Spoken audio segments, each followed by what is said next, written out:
quase uma parede, ó. O vento contra, forte. Mas já subi ela várias vezes, né? Então vamos nessa.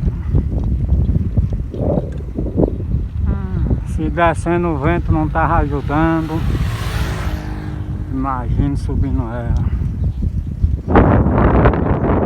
E a dica, olha, esquece a frente lá, né? Olha, canários, né? Muitos pássaros, né? E aos poucos marcha um pouco leve, não tão leve, e a cadência não muito rápida, né? E aí a gente sobe ela, né? Vamos nessa.